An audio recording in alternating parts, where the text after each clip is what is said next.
6 millones de los 11 millones de judíos de Europa fueron matados por los nazis.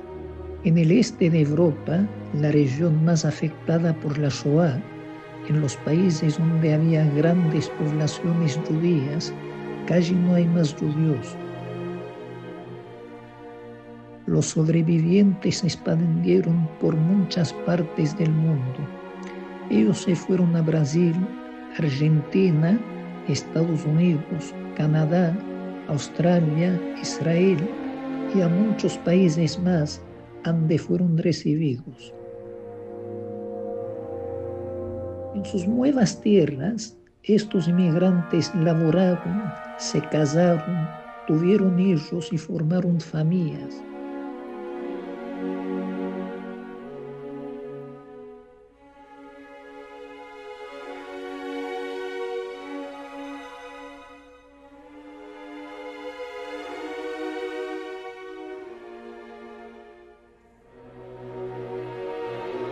Y reconstruyeron sus vidas. Julio Gärtner decía siempre: "Cali mirar adelante.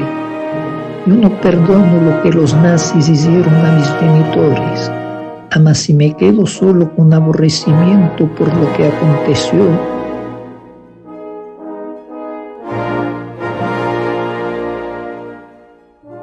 no podré rehuir".